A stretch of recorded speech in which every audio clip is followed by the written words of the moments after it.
Mike Phillips here with Autogeek.com, and today I have with me Ken Tiger from PennGrade 1 High Performance Oils. Ken, how are you doing? I'm doing great, Mike. Pleasure to be here. You know, today we're going to talk about something really important, and that's how to properly break in a freshly rebuilt engine. Now, I know a lot of times when you're watching all these different car guy TV shows, at some point in the build, you see them fire up the engine.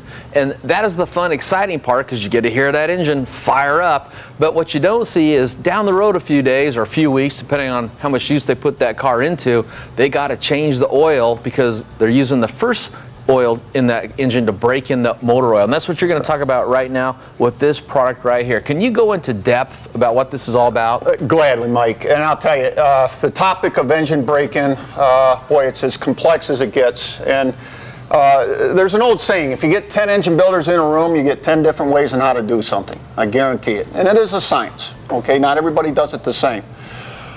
The big thing about break-in oil is to remember that the whole premise is ring conformity, ring seating. If you don't properly seat the rings, then throughout the life of the engine, okay, on a performance standpoint, you will experience excessive blow-by, loss of compression. It'll literally be a nightmare.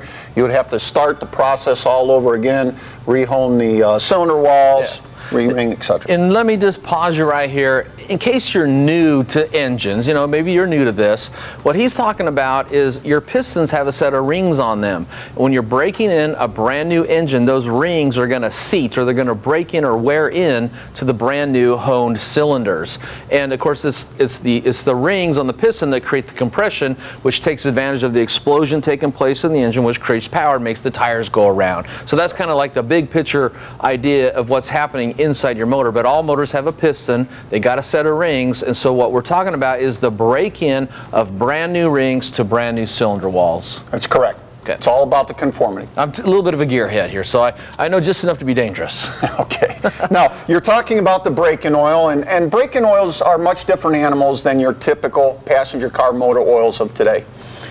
Break-in oils, believe it or not, contain, or should contain, the very good ones, less anti-wear than you would typically find in any high-performance oil on the market. Now, the reason for that is very simple. Any good quality engine builder will tell you that they expect some wear to occur during the running-in process, and it's this supportive wear that can actually help facilitate ring seating.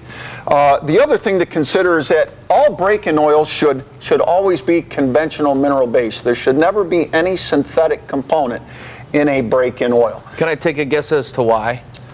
Because the synthetics will be too slippery. It won't allow the rings to properly break in, wear, and seat. You're correct? Exactly right, Mike. Okay. It creates a labristic characteristic, and again, you never want to take that chance where you're interfering with ring conformity. Once you've done that, again, you have drastically affected the performance of that engine throughout its life. Yeah, and so when we think about motor oils, you're always thinking about protecting the engine by lubricating it. And here's a case where you actually want to under-lubricate it, so to speak, because you want it to break in. You want it to wear, but only for a certain amount of mileage. Then you're going to flush the engine, change the oil, and then put the good stuff in. So this is a key component of breaking in a new engine. You're absolutely correct. Now, a lot of times I'm asked, well, Ken, how often, what's the time period for breaking in my engine?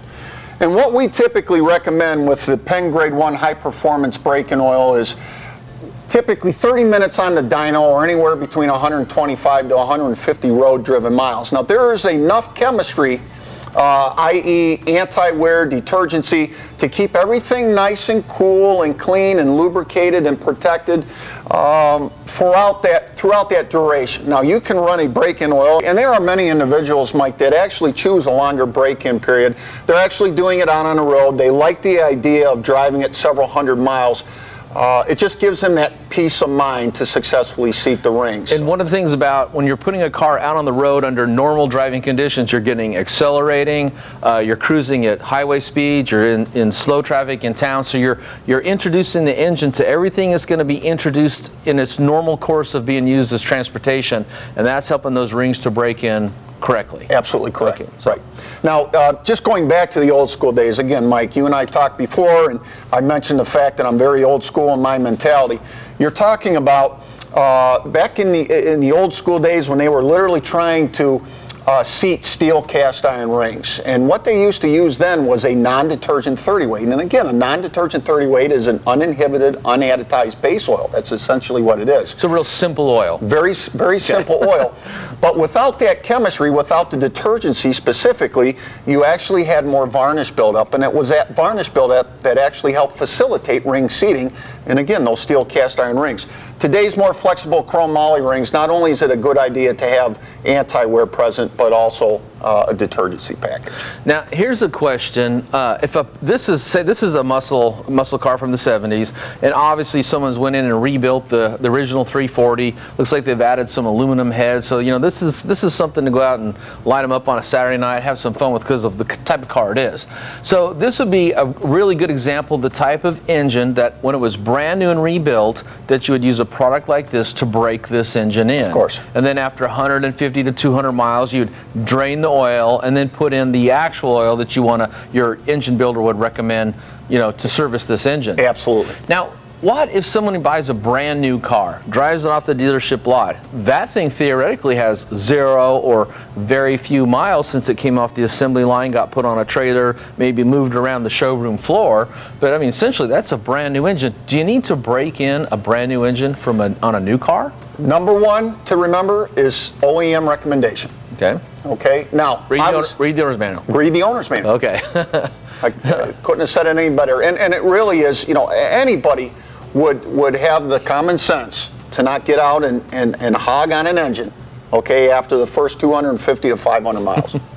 We hope so, at least. We hope so.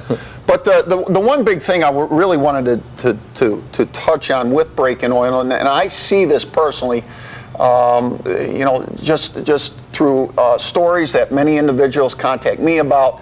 You know, they'll say, well, yeah, I understand. I'm just a firm believer of really saturating my break-in oil because that's how much I want my valve train components protected. And again, lifters, wrist pins, main and rod bearings, and especially flat tappet and or roller cams where the needle bearings are really starting to fail because modern oils have just seen a drastic reduction in anti-wear chemistry. A lot of people know this, so they go out and buy the 4-ounce bottle of Magic Elixir and they add it.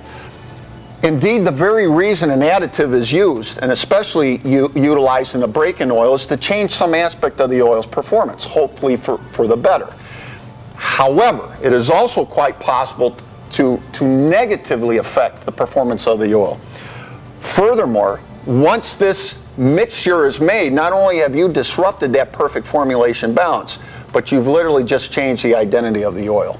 So it really is a double-edged sword, and rather than helping the oil's performance, you've actually created a great hindrance. And my standby is if you have to rely on an additive to change some aspect of the oil's performance, you're using the wrong oil, Mike. Yeah, so it's better to just go with the brand name you trust. Absolutely. PennGrade 1. PennGrade 1. For more videos like this, subscribe to our YouTube channel. You know, I just have to wonder, you know, from the way this thing runs, I mean, this thing gets it on. I bet you money he did the right thing. He broke this engine in using a product just like this. Without question.